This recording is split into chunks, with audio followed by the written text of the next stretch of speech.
Today, I'm talking about a book called the Self-Confidence Workbook, a guide to overcoming self-doubt and improving self-esteem, written by Barbara Markway and Celia Empel.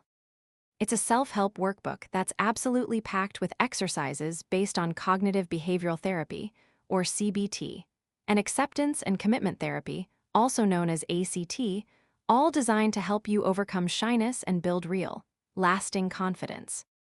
One of the authors, Barbara Markway, who is a psychologist, shares that she's not a natural extrovert. In fact, she was a very shy kid who was often quiet in the classroom.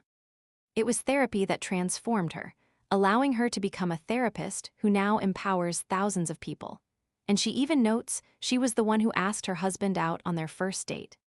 This guide is incredibly practical, offering tools like breathing drills, thought diaries, and fear ladders.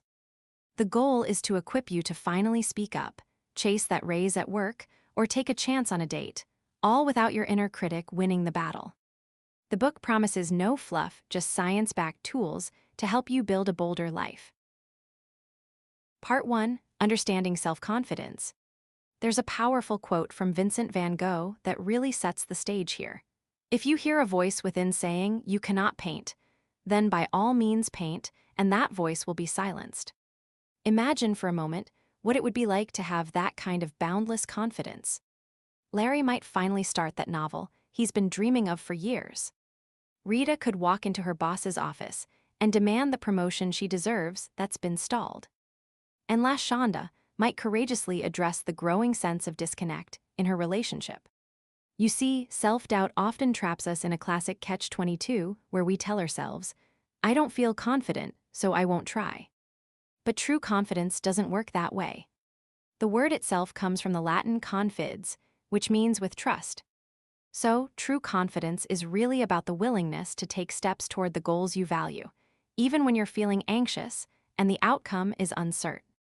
This kind of confidence is powered by three things: courage that comes from your values, competence that you build through preparation, and self-compassion for when that inevitable doubt shows up. The key takeaway here is that feelings follow our actions, they don't precede them. Now, let's shatter a few common myths. Confidence is not the same as arrogance. It isn't about being a flashy extrovert, and it certainly doesn't require flawless execution. In fact, introverts often wield a profound, quiet power. Research from Susan Cain shows there is absolutely zero correlation between being the best talker in the room and having the best ideas. Just think of Gandhi, who gently shook the world. So where does low confidence come from? It can be rooted in our genes, with about 25 to 50% coming from heritable temperament traits like behavioral inhibition or variations in serotonin. It can also come from difficult life experiences like trauma, bullying, or having overly critical parents. Sometimes it's based on misinformation, like the perfectionistic idea that we have to be absolutely certain before we can act. And of course, there's the effect of social media, where we compare our own messy, behind-the-scenes reality to everyone else's polished, highlight reels. It can also be tied into cycles of anxiety and depression. But the good news is, transformation is entirely possible. Psychologists David Cresswell and David Sherman conducted some fascinating experiments. They found that simply pausing to reflect on a core value, something like loyalty or caring for the environment, and then jotting down a memory related to that value, could slash adrenaline before a high-pressure task like an exam or a speech. This simple act far outperformed shallow mantras like just repeating "I'm awesome." What this does is reconnect you to your authentic self, which is much more resilient than a fragile ego. The point is, you're not defective. Doubt is often a wise signal that we either need to prepare more or maybe even correct our course. Take the story of Sophia at her first poetry workshop. She was nervous when she walked in, she shared very little, and only managed to say thank you to the instructor at the end. But with self-compassion, she was able to reframe this not as a flop, but as a heroic first step. That perspective fueled her to keep attending every month, getting bolder each time. You can do a quick self-assessment. On a scale, rate yourself on about 20 items, such as "I clearly know my strengths," "I act on my values despite fear," and "I recover from criticism." If you score mostly A's, you have a strong base. If you're getting mostly B's, there's plenty of potential for growth. And if you have a lot of C's, then this is the perfect place to start. It's also helpful to think about the confidence curve, which helps avoid common pitfalls. Having too little confidence makes you dodge risks entirely. But having too much overconfidence can make you bypass important rehearsal and preparation. The optimal balance is found through practice, absorbing feedback, and learning from your setbacks. The benefits of building this kind of confidence are life-changing. You can silence that inner critic and end the torture of rumination. Your motivation will surge as you stack up small victories. You'll build resilience, turning failures into valuable data for growth. Your relationships will deepen because you'll be more present with others instead of being preoccupied with yourself. And you'll become unshakably rooted in your own authenticity. This quiet confidence can fit any personality. You don't need to reinvent who you are. So just take a pause and ask yourself, what single dream action is calling to you? Remember, epic journeys are launched with tiny acts of trust. Part 2, Setting Goals and Getting Started. In this part, we're going to build the bedrock. I want you to picture what your life would look like if you were free from doubt. Maybe it means career breakthroughs, being an exemplary parent, navigating conflict assertively, or taking on a meaningful role in your community. That feeling of being scared is actually proof that you're stretching yourself, which is worlds better than staying stagnant on the sidelines. The foreword to this work, written by psychologist Teresa Flynn, celebrates its scientific rigor. It draws from several powerful approaches. First, there's cognitive behavioral therapy, or CBT, which helps reprogram your thoughts and behaviors. Then there's acceptance and commitment therapy, or ACT, which is about accepting your emotions so you can make moves that are driven by your values. And finally, there are mindfulness therapies, which help you foster a curious focus on the present moment, stopping those endless what-if thought trains. The author's own story is a great source of motivation. She describes herself as a shy kid who would dodge questions in class, even pleading to go to the bathroom to avoid them. Her teacher once called her the quietest ever. But through therapy, she evolved into a PhD clinician who has empowered thousands. She even boldly asked her husband, who she's now been with for 30 years, out on their first date. To get started, here's a quick quiz to see if this work is for you. Do you often silence your own ideas because you think they're unimportant? Do you quit things if there are no guarantees of success? Do you ruminate on your mistakes endlessly?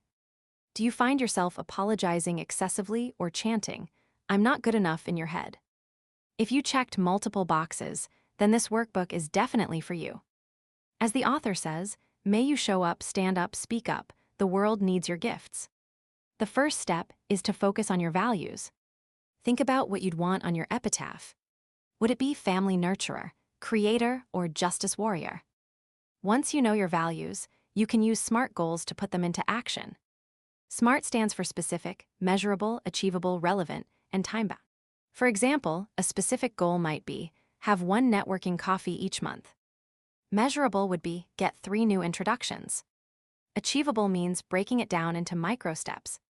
Relevant means it has to match your values. And time-bound means setting a deadline, like by the end of the quarter.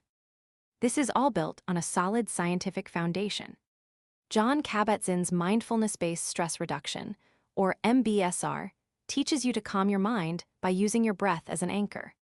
When distractions come up, you simply note, "My mind has wandered," and kindly return your focus. Marsha Linehan's dialectical behavior therapy, or DBT, adds the concept of acceptance to this mindfulness practice. We'll also preview the idea of exposure hierarchies. Take Kurt, who wants to get better at networking. In week 1, his goal is just to greet people he already knows. By week 5, his goal is to attend events solo and schedule follow-up coffees. Here are a few action starters to get you going. Get a notebook and start writing down daily confidence dents and the thoughts that go with them. Practice a 3-minute breathing exercise. Experiment with power poses. Watch Joe Cowan's TED Talk called How I Beat Stage Fright. And finally, write down your top 3 values on a card and laminate it. And when you face failure, perform a failure autopsy. Ask yourself, what part of this actually succeeded? And what adjustments can I make for next time? It's this incremental progress that forges unbreakable grit. The synergy of CBT, ACT, and mindfulness is what empowers you to get out of your own way. So commit now, because your meaningful life is just waiting for you to activate it. Part 3, Practice Acceptance.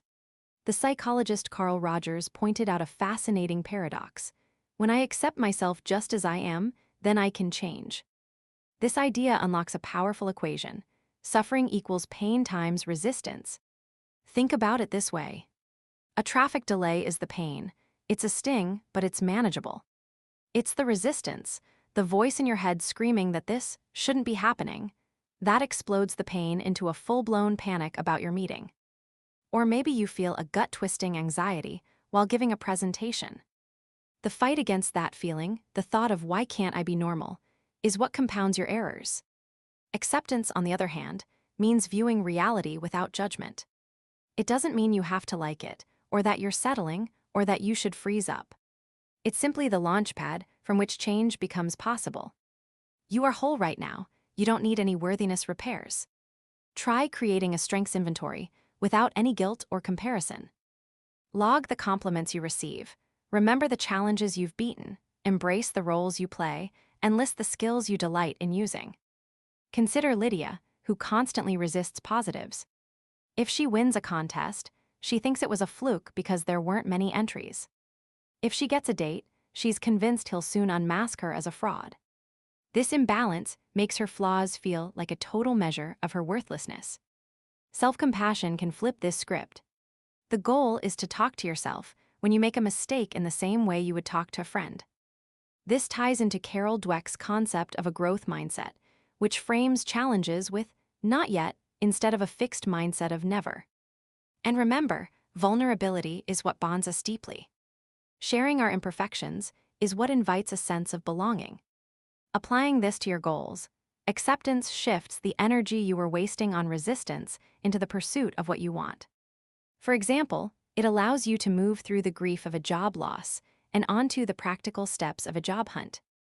Here's a toolkit for practicing acceptance. First, learn to see your thoughts as clouds passing in the sky. Simply label them as thinking and let them drift by. If you have a strong inner critic, give it a name like Nellie. When it shows up, you can thank it for its intention to protect you and then wave it off. Practice diaphragmatic breaths, where your belly lifts on the inhale, which soothes your body's survival mode. And remember to praise your effort, not just the outcome, because that's what grows your brain neuroplastically. When you do this, your suffering shrinks and your capacity for action amplifies. As an exercise, try listing 3 of your strengths right now and own them boldly. Acceptance is what unearths the confidence that's already inside you. Part 4, Calm your body. Anxiety has a way of colonizing the body. It shows up as a rapid pulse, rigid shoulders, and gasping breaths, which all fuel storms of self-doubt. By using sensory interventions, we can reclaim our physical sovereignty. A good entry point is mindfulness. Simply pay attention to the texture of your breath at your nostrils or as your belly rises and falls. When your mind drifts to worries, just kindly note wandering and refocus without judgment. You can also try a full body scan. Mentally scan your body from your toes to the crown of your head, hunting for tension. As you inhale, imagine expanding the area, and as you exhale, imagine the tension melting away like snow under the sun. Another powerful tool is the diaphragmatic anchor. Place a hand on your belly and feel it rise on a deep inhale, with your chest moving secondarily. A specific rhythm to try is the 4-7-8 breath. Inhale for a count of 4, hold for a count of 7, and exhale for a count of 8. This technique engages the vagus nerve, which causes cortisol levels to plummet. Another technique is progressive muscle relaxation. It involves a sequence of tensing a muscle group for about 10 seconds and then releasing it. You can cascade through your body, tensing and releasing your fingers, biceps, traps, glutes, and quads. This provides a systemic thaw and is ideal to do before an exposure exercise. Then there are Amy Cuddy's power poses. Research shows that holding a victory stance for just 2 minutes can spike testosterone by 20% and drop cortisol by 25%. A few other things work in synergy with these techniques. A brisk 30-minute walk can flood your system with endorphins. Getting 7 to 9 hours of sleep helps temper your emotional reactivity.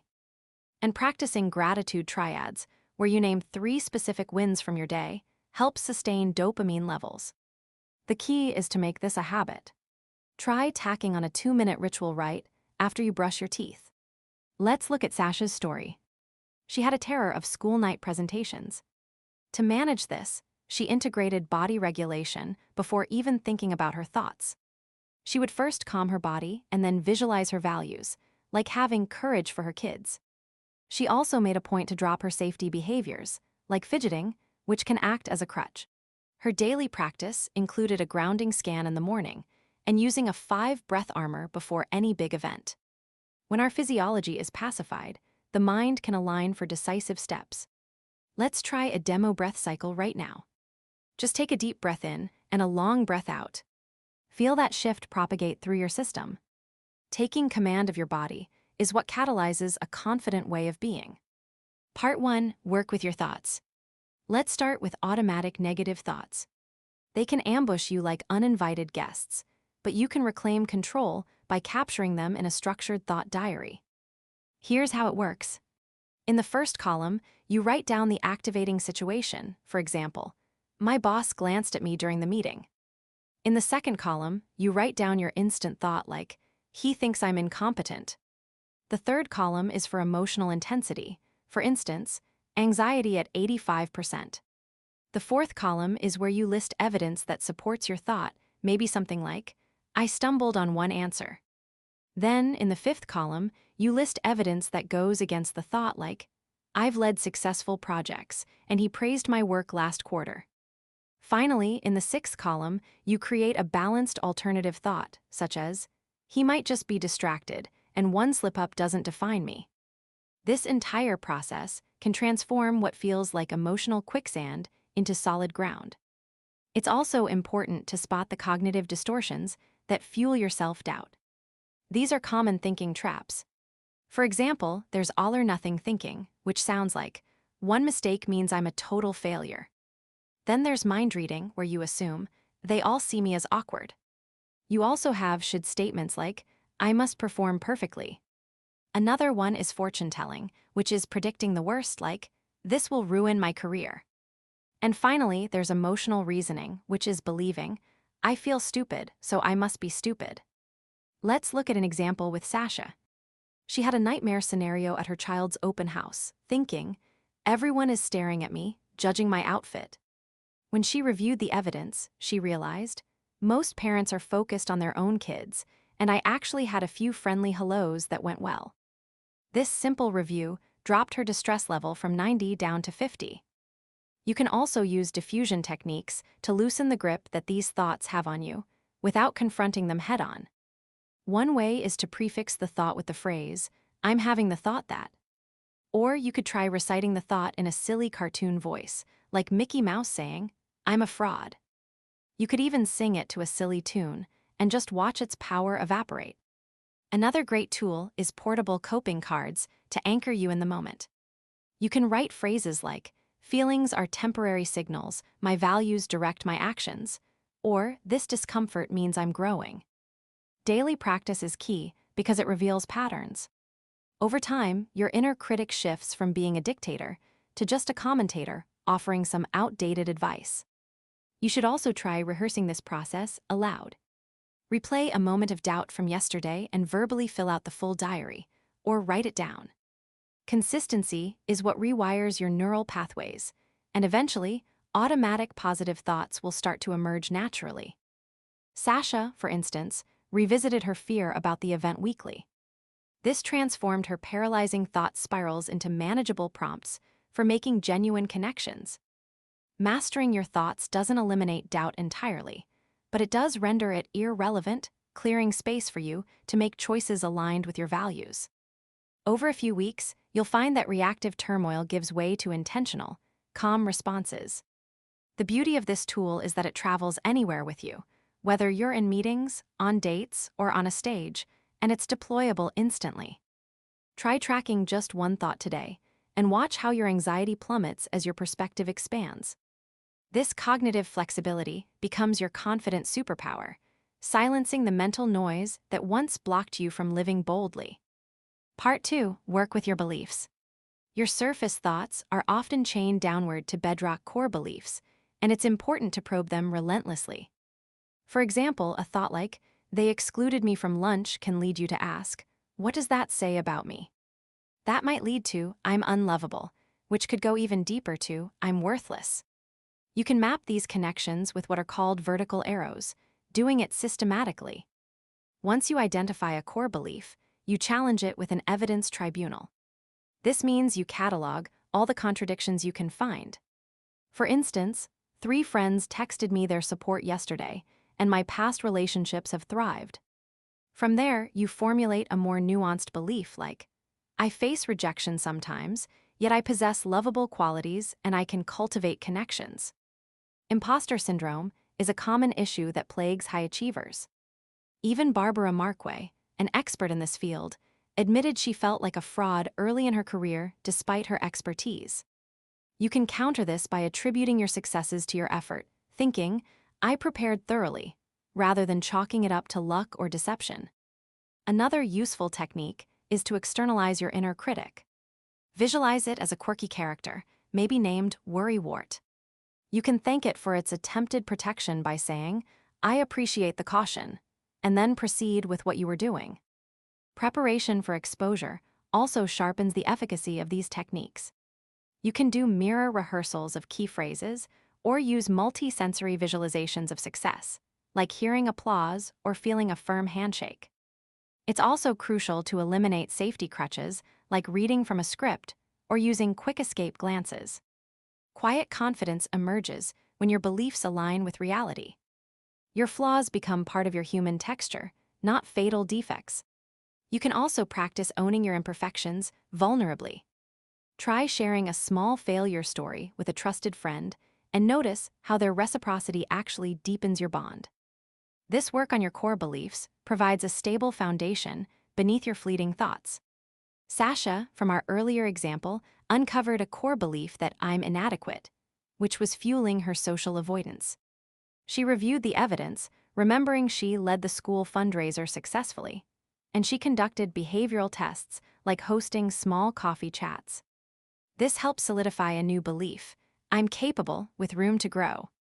You can use weekly belief logs to track your evolution. You'll see the old patterns fade as your actions prove the old narratives false. This isn't just surface polishing. It's a bedrock renovation that enables consistent confidence regardless of the circumstances. Here's something to practice now. Identify one core belief you hold, list 3 facts that contradict it, and then rewrite your internal script. Part 3. Face your fears. Exposure hierarchies are like blueprints for conquering your fears. The process starts by rating about 10 situations on a scale of 1 to 10 for dread. For example, a 1 might be making eye contact with a cashier, while a 10 could be giving a keynote speech. You then ascend this ladder sequentially. Through repeated encounters with these situations, you'll find that the anxiety peaks get shorter, and the descent from that peak gets faster, until boredom eventually replaces terror. You can amplify this with what's called imaginal exposure. This involves crafting a vivid, worst-case scenario script like, "I freeze on stage and the audience laughs at me." You read this script aloud daily until it feels neutral. It's also helpful to track your SUDS, which stands for subjective units of distress, on a scale of 0 to 10. Graphing these numbers allows you to watch the lines flat over time, which is highly motivating. Another powerful technique is to deliberately make mistakes to desensitize yourself to perfectionism. For instance, you could accidentally spill a little coffee in public, then just shrug with a smile. You'll notice the world endures, completely unfazed. Let's look at Kurt's networking ladder as an example. In week 1, he attended an event with a friend and just greeted people he already knew. By week 3, he was arriving solo and making 3 new introductions. By week 5, he was following up with a new contact for coffee. Persistence compounds your progress, whereas avoidance only entrenches the fear. There are no shortcuts here. Safety behaviors, like using alcohol, overpreparing, or having escape plans, actually maintain the fear. Full immersion is what catalyzes neuroplastic change in the brain. It's also important to have a post-exposure ritual to reinforce your progress. Celebrate the completion of the behavior, not a flawless outcome.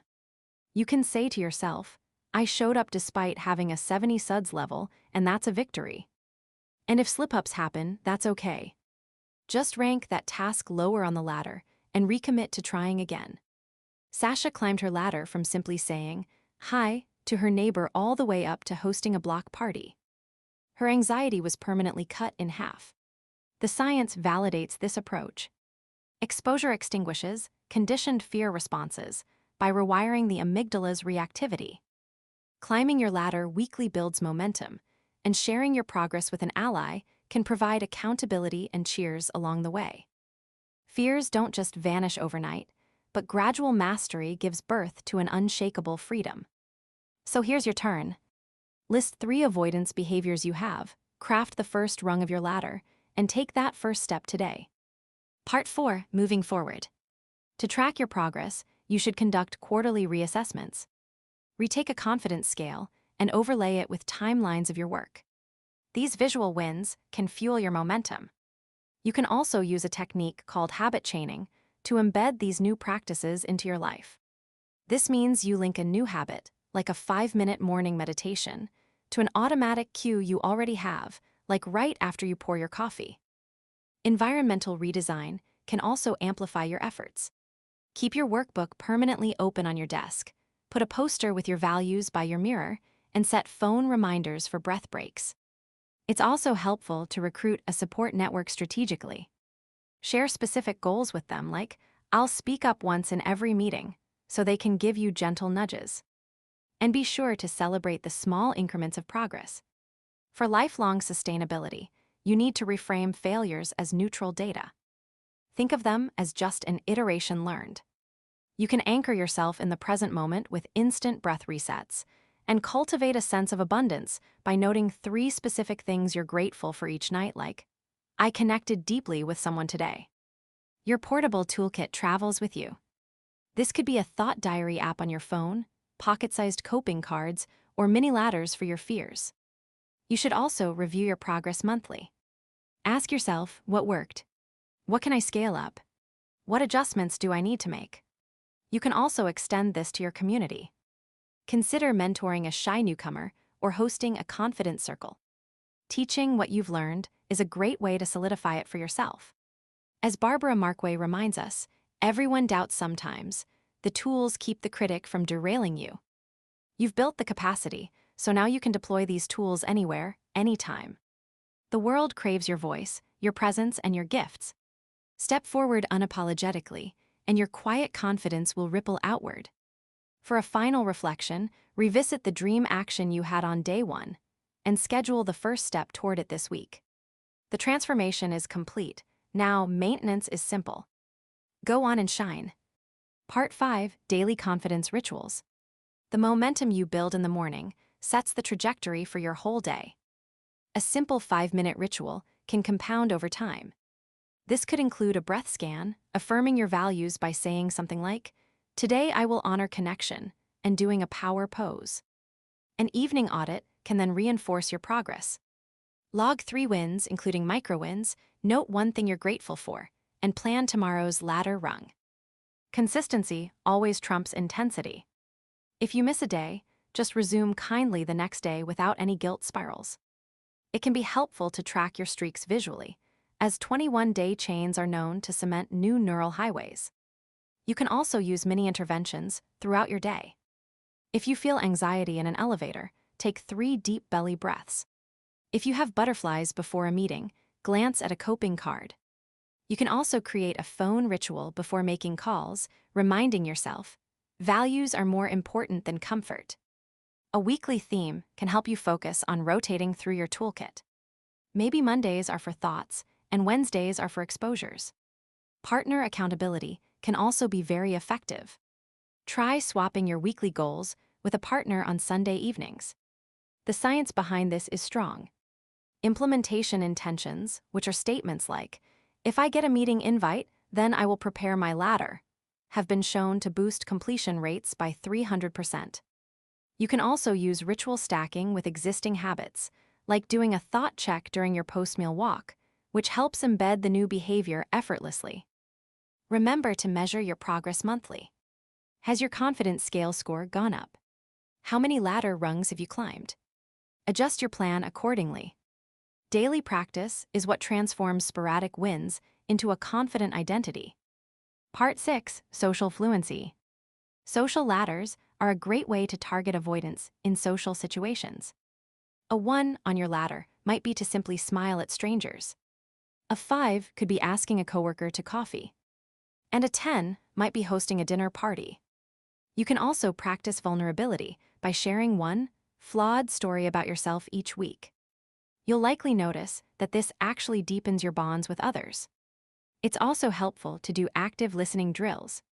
This involves paraphrasing what someone says to you, like, "That sounds frustrating," and asking open-ended questions.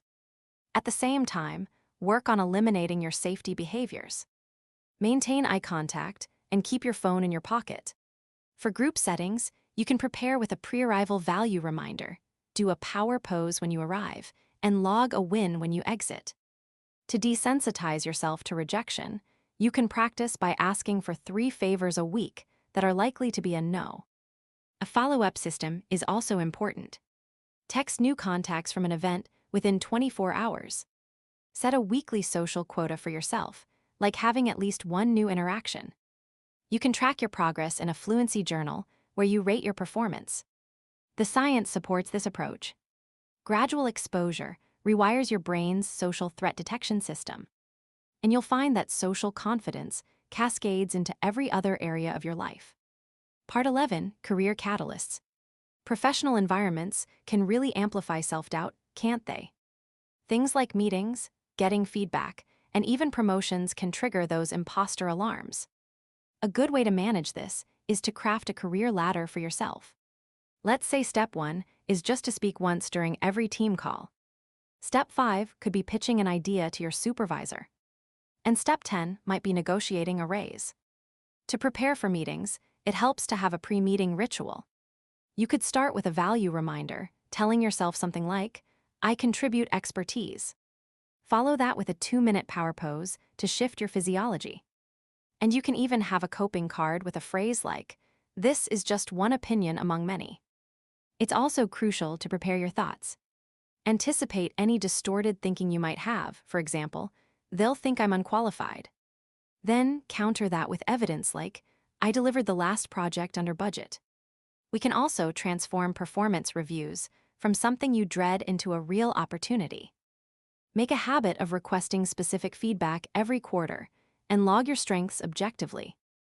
You should also be networking within the company. Schedule coffee chats with peers from different departments and start the conversation with something simple like, "What's exciting about your work lately?" You can even practice a little boldness in your email signature by subtly adding some of your accomplishments. When you're pursuing a promotion, document your wins every month, focusing on quantified impacts. And it's a great idea to rehearse your elevator pitch in front of a mirror. You can also run some visibility experiments. Volunteer to give presentations or start an internal blog. And practice delegation by assigning tasks without micromanaging them, which helps build your own belief in your leadership skills. To make yourself failure-proof, conduct a post-rejection analysis. If something doesn't go your way, ask yourself, were there skill gaps? Could my network help? Then decide on an immediate next action. It's also helpful to keep a weekly career journal where you track the opportunities you've taken and the skills you've demonstrated. Science shows that the combination of visibility and competence is what creates promotion trajectories. Pairing up with a mentor can accelerate this process, as monthly check-ins can yield insider strategies. But remember to balance ambition with self-compassion, focusing on progress over perfection. Your impact in the workplace is waiting to be activated, so you just need to step into that visibility deliberately. Part 12, Relationship Resilience. Intimate bonds are often where our confidence is tested most deeply, because vulnerability can feel like the riskiest thing. Just like with careers, you can create a communication ladder. Step 1 might be simply expressing a minor preference. Step 5 could be addressing a recurring frustration in a calm way. And Step 10 could be discussing your core values and making sure they're aligned. Your values can act as an anchor, reminding you that a healthy connection matters more than avoidance. Before having a difficult talk, use breathing to calm your nervous system, like the 4-7-8 cycle. There are also specific tools for conflict. Use the "I feel, not I think I need" formula to prevent blame. For example, instead of accusing someone, you could say, "I feel disconnected when plans change last minute. I need us to do more collaborative planning." Active listening is another key tool, which involves validation. You could say something like, "It sounds like you're overwhelmed by work too." It's also important to make daily appreciation deposits by giving specific thanks like, "I loved how you handled that call." And you need to practice boundaries. You can say something like, "That comment hurt, let's try to rephrase that," delivered in a way that is both firm and kind. For those navigating single life, there are boosters for this too. On dating profiles, highlight your authentic strengths. And create a first date ladder for conversations, moving from small talk to more personal sharing. It's also important to reframe rejection, telling yourself, "It wasn't a match, it's not a reflection on me." For long-term relationships, try annual relationship visioning, where you ask what kind of shared legacy you want to build. And create weekly connection rituals, like unplugged walks or game nights. If you're recovering from a breakup, a no-contact rule can be very helpful, along with a growth inventory where you ask yourself, "What patterns were mine?" Science tells us that secure attachment grows through attempts to repair connection. Building confidence in your relationships has a ripple effect, reinforcing that your worthiness for love is unconditional. As a first step, try to practice one vulnerable share today. Part 13, Failure Alchemy. The sting of failure shrinks when we reframe it as data, not as our destiny. Create a post-flop protocol for yourself. First, pause and breathe. Then ask, what specifically happened? What parts actually worked? What can I tweak next time? It's also important to celebrate the attempt itself, reminding yourself, "I took a risk for something I value." You can even do public failure drills. For instance, share an embarrassing story at parties, because laughter helps normalize it. A great tool is a growth inventory template. It has columns for the situation, your automatic thoughts, a balanced reframe, the lesson you learned, and how you'll apply it in the future. The antidote to perfectionism is the 80% readiness rule, which means that good enough is good enough to launch. You can also do a historical audit of your life. List 5 past failures that actually led to wins, like a job loss that resulted in finding a better fit. And you can set a weekly flop quota, which means you intentionally take on one stretch goal that has a known risk of failure. To combat imposter syndrome, do an imposter audit. Track the origins of your successes, and you'll likely find that 90% of them came from your own effort. Science backs this up. Brain scans show that when we reframe failure, it activates the learning centers in our brain, not the shame circuits. Build a support system by having monthly failure swap dinners with friends. And integrate a mantra like, "Mistakes manufacture mastery." You can even track your alchemy ratio by looking at your flops to forward moves each month. Over time, failure evolves from a foe into a fertilizer, and your resilience will bloom because of it. Part 14, Mindfulness Mastery. Let's go beyond the basics and deepen our sense of presence. Start with 10-minute daily sits. You can do a body scan and then repeat loving-kindness phrases like, "May I be safe, strong, and confident." Another powerful tool is the noting practice.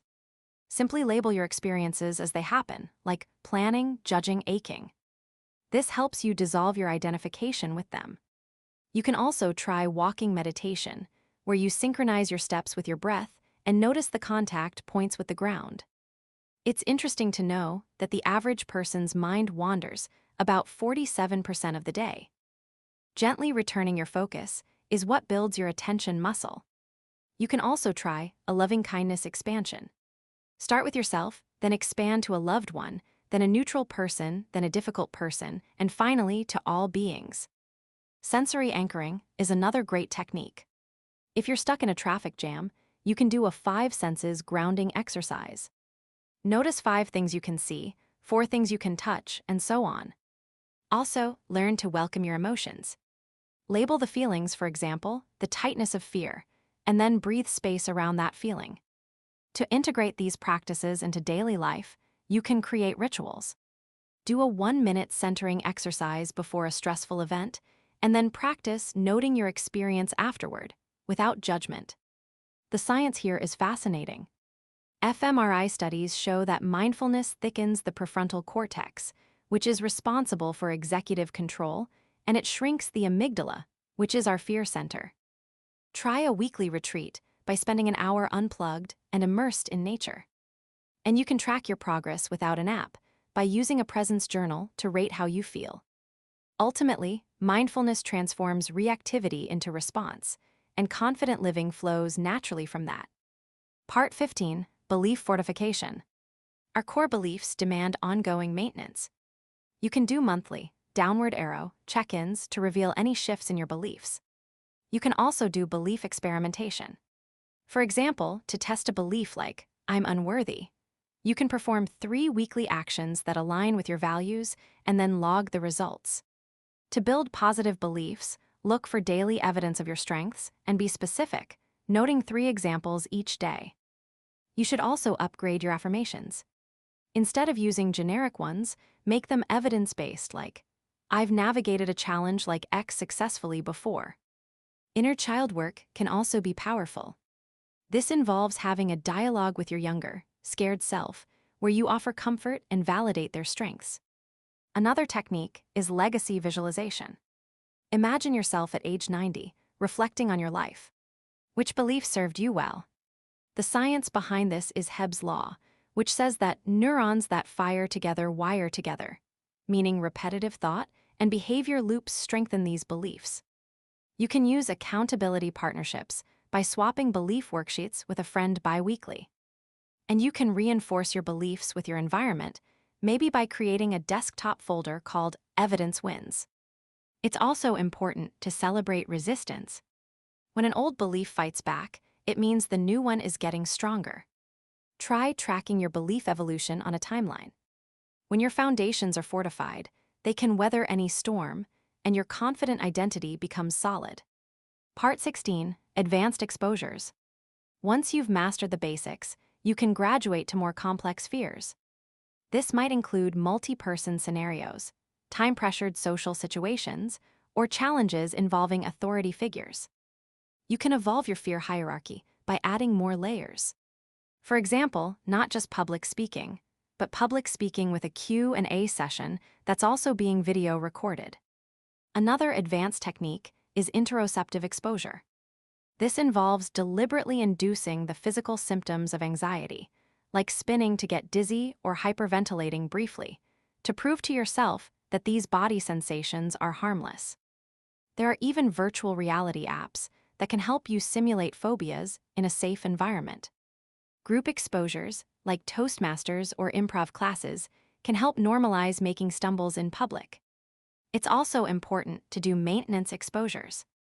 Revisit fears you've already mastered on a monthly basis to prevent a relapse. As you do this, you'll see your SUDS tracking evolve, with the peaks getting lower and your recovery getting faster. The science behind this is that spaced retrieval strengthens what's called extinction learning.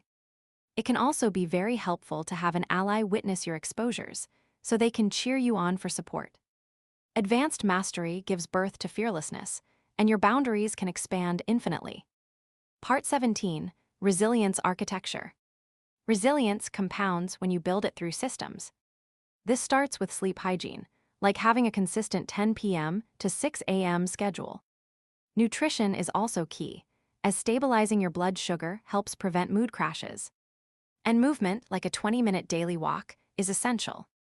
You can also practice stress inoculation through weekly controlled discomforts, like taking cold showers or having a fasting day. Your social portfolio should have a minimum of 3 deep connections, which you maintain with scheduled coffees. Financial buffers are also important, as they reduce background anxiety. And a purpose portfolio, with 3 active value domains like work, volunteering, and a hobby, gives your life meaning. The science behind this is explained by polyvagal theory, which shows that social connection helps to downregulate our threat response. You can do a weekly resilience audit to check if all your systems are in the green, and plan for quarterly rebuilds. This architecture is what supports confident thriving, even through chaos. Part 18, Habit Ecosystems. Let's talk about mastering habit stacking. You can create a morning chain like wake up, drink water, do breathwork, journal, and then do a power pose. You can also have an evening wind down chain, like a screen curfew, writing down what you're grateful for, and then planning your ladder for the next day. Environment design is crucial. This means removing friction, like putting your gym bag by the door and placing cues everywhere, like sticky notes with your values on them. You can also use implementation intentions that cascade. For example, if it's a rainy day, then I'll do an indoor ladder rung. Habit tracking apps can help gamify your streaks. And you should do quarterly audits to see which chains are the strongest and to prune any weak links. The science on this is clear, as described in Atomic Habits. A 1% daily improvement compounds to make you 37 times better over a year. These ecosystems automate confidence and lead to effortless execution. Part 19, Leadership Presence. Presence is what radiates confidence. You can cultivate this through slow, deliberate speech, using pauses for impact, and maintaining a grounded posture. You can also practice story leadership by framing your experiences as growth arcs. And you can be an inclusive facilitator by saying things like, building on Sarah's point. Delegation is about empowerment. This means setting clear expectations, but then giving people the space and autonomy to do their work. A mentorship pipeline, with monthly legacy conversations, is also a sign of a true leader. And so is vision casting, which means painting a compelling picture of the future. The science tells us that charisma is a balance of presence, power, and warmth. You can practice this by doing daily executive presence rehearsals in front of a mirror. True leadership is leading through service, which is how your confident impact multiplies. Part 20, Lifelong Evolution. This journey is a lifelong one. You can hold annual confidence retreats for yourself, where you redo the workbook and refresh your vision. A great way to solidify your learning is to teach it to others by leading workshops or writing a blog. The markers of your evolution will be clear in your scale scores, the ladder peaks you've climbed, and the relationships you've deepened. The science of neuroplasticity shows that our brains can change throughout our entire lives, so we should use it. It's also helpful to do a legacy audit, asking yourself, what imprint will I leave behind? Maintain a sense of continuous curiosity by seeking out new exposures and contribute to your community by paying forward the tools you've learned. This evolution never ends. Confident living is a state of perpetual growth. You've transformed yourself, and now you can illuminate others. Go shine eternally. Part 21, Creative Expression Unleashed. You can unlock your suppressed creativity because doubt often silences your inner artist. To build this skill, you can use a ladder approach. The first step is to simply doodle for 5 minutes every day. A middle step, say step 5, would be to share a sketch with a friend. And the top of the ladder, step 10, is to enter your work into a local show. To get started, you can use a pre-creation ritual, like anchoring yourself with your breath, using a values cue like telling yourself authenticity fuels art, and committing to a set amount of time with a timer. A good way to bust perfectionism is to use the mantra, done is better than perfect, and work in focused 20-minute sprints. It's also important to have a system for capturing ideas, like using voice notes on your phone or responding to daily prompts, such as, think of a morning object as a metaphor. To get past creative blocks, you can try freewriting for 10 minutes without any judgment, or create collage mood boards. You should also dive into a community by joining critique groups, where you can learn to give feedback as well as you receive it.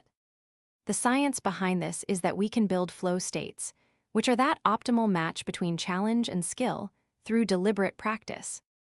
Your portfolio should evolve over time, so do a monthly review of your best work and create a progress montage to see how far you've come. It's also powerful to share your vulnerability by writing an artist statement that reveals the struggles in your process. You can even monetize your experiments through things like Etsy trials or taking on small commissions. Set a yearly project goal to have one finished piece exhibited. Creative confidence has a cascading effect, where self-expression nourishes your entire confidence ecosystem. Your unique voice demands a canvas, so just begin, even if it's messy, today. Part 22, Financial Confidence Mastery. Money anxiety can erode your self-worth, but you can reclaim control through action. There's a budget ladder to help you build this confidence. Step 1 is to track your spending for just 7 days. Step 5 is to create a zero-based budget. And Step 10 is to negotiate a 10% raise in your salary. Before you have that talk, you should prepare by doing market research and quantifying the value of your contributions. When it comes to debt psychology, it's effective to attack the smallest balance first, because those small wins give you a dopamine hit, and then you can move on to the highest interest debt. For investment basics, you can use index funds for an autopilot approach, and make sure your emergency fund has 3 to 6 months of expenses. You can also prepare negotiation scripts, for example, saying something like, based on my contributions in Y which generated X results. Another idea is a side hustle ladder, where you focus on monetizing a skill you have, like tutoring or crafts. You'll also need to shift your wealth mindset by practicing abundance tracking, reminding yourself that money flows when I create value. The science here tells us that the circuits in our brain for delayed gratification get stronger through consistent micro-wins. You can celebrate your trajectory by taking quarterly snapshots of your net worth. Ultimately, financial freedom means your choices multiply, and confident money moves compound your personal liberty. Part 23, Body Confidence Blueprint. Physical self-consciousness can shrink your presence in the world, so it's time to reclaim your sense of embodiment. You can use a movement ladder for this. Step 1 is to just take a 10-minute walk. Step 5 could be trying a group fitness class. And Step 10 could be leading a workout demo for others. It's also helpful to do mirror work, which involves doing a neutral body scan daily and noting your body's functionality. For instance, thinking, my legs carried me on that hike. You can also run some nutrition experiments, like keeping an intuitive eating journal where you rate your hunger on a scale from 1 to 10, and then gradually crowd out junk food with healthier options. Build style confidence by finding your signature colors and prioritizing a wardrobe that fits you well. You should also practice good posture with exercises like wall angels and by doing shoulder rolls every hour. The science behind this is called embodied cognition, which shows that power poses can literally boost your confidence hormones. You can also keep a body gratitude log, writing down weekly appreciations for your body's functionality, like, my heart pumped me through a stressful situation. Consider a media detox where you curate your social feeds to be more inspiring. And find a fitness community by setting up an accountability buddy system. Your body is a trusted vehicle for confident living, so it's important to nourish that connection through movement. Part 24, Parenting Confidence. Doubts about our parenting can amplify generational patterns, so it's important to interrupt them consciously. There's a ladder for this as well. Step 1 is to hold firm on one boundary. Step 5 is to apologize to your child for a parenting mistake. And Step 10 is to facilitate a family meeting.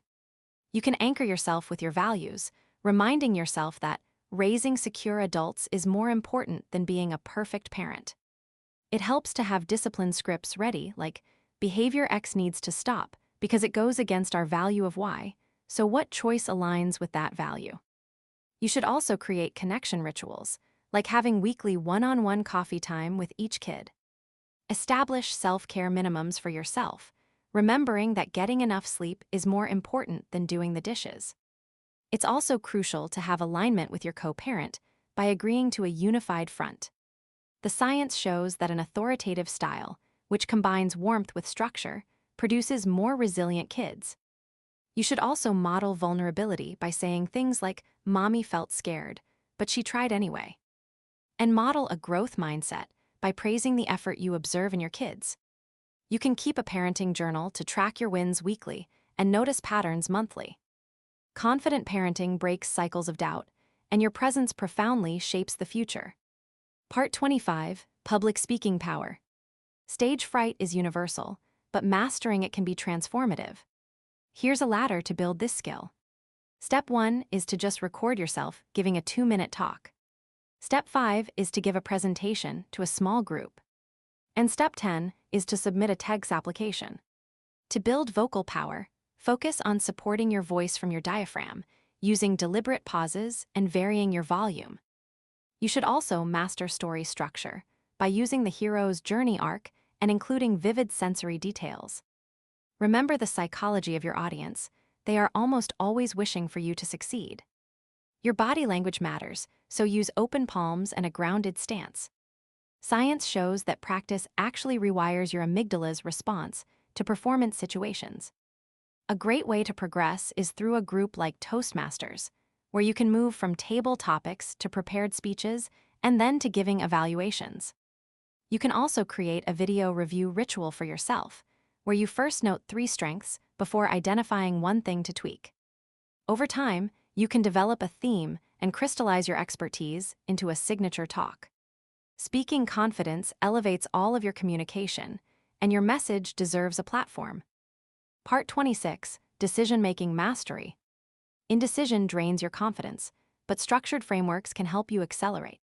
You can use a matrix that weighs the pros and cons, your gut feeling, and your values.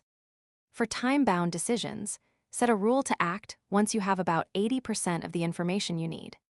You can practice this with small stakes, like deliberately making quick choices from a menu.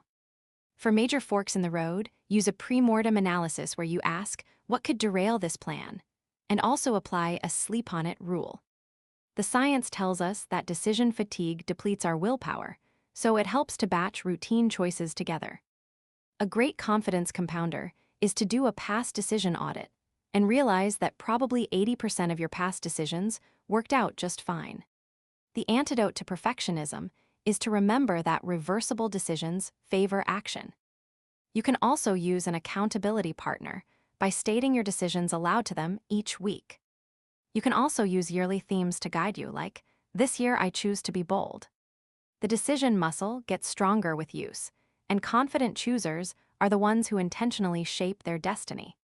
Part 27, Networking Ninja Skills. Strategic relationships compound your opportunities over time. Here's a ladder for building this skill.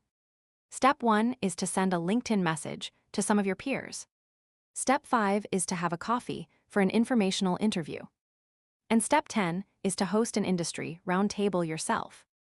Always use a value-first approach, which means you give before you ask. Your elevator pitch should also evolve. It needs a curiosity hook, a clear value offer, and a specific ask. You need a follow-up system, which includes a thank you within 24 hours, and then adding some kind of value within a week. To master events, set a minimum goal of making 3 connections, and always have a strong exit plan.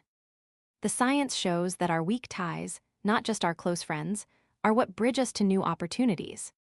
You can find these connections through alumni networks, conferences, and volunteer leadership roles. You can even use a simple relationship CRM to review your key contacts quarterly. Networking transforms from being draining to energizing when it's led by value, and remember that your circle shapes your trajectory. Part 28, Time Mastery for Confidence. Feeling like you have no time or time poverty breeds overwhelm, so it's time to reclaim your agency. You can use a priority matrix to sort tasks into urgent and important quadrants. Use time blocking to set aside sacred time for your confidence work, like from 7 to 9 in the morning.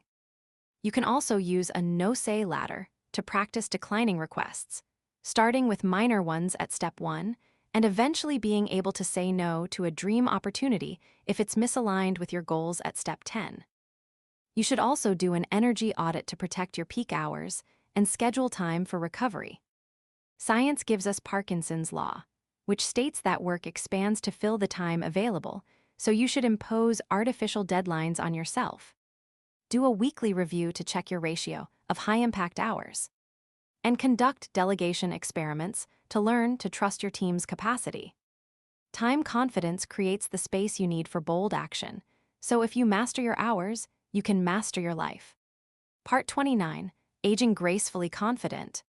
The myths around aging can erode your confidence in midlife, but it's possible to reclaim your prime. Here's a ladder for this. Step 1 is to learn a new skill after the age of 50. Step 5 is to mentor someone younger. And Step 10 could be to reinvent a chapter of your career. Remember the advantages of wisdom, like pattern recognition and relationship capital. For physical maintenance, focus on mobility over bulk and build functional strength. You should also practice continuous learning by aiming to master one new domain every. Think about legacy projects and how you can create systems to transfer your knowledge. The science shows that we can build cognitive reserve throughout our lives. This silver confidence radiates a certainty that's been earned through experience, and remember that the later chapters are often the richest. Part 30, Integration and Lifelong Practice. Now it's time to synthesize all these learnings. You can do this with a monthly rotation of the full toolkit. You'll find that teaching these skills to others is a great way to solidify your own mastery. Over time, your personal brand will evolve, and a signature confidence style will emerge. You can hold annual vision summits where you redo the workbook exercises and recalibrate your trajectory. Science tells us that a combination of spaced repetition and teaching leads to permanent integration of new skills. You can also conduct a legacy audit where you track the ripple effects of your confidence. This integration births an effortless confidence, where the tools fade into the background and a confident way of being simply emerges. You've built a cathedral of self-trust, so now it's time to inhabit it fully. The world becomes brighter through your confident presence.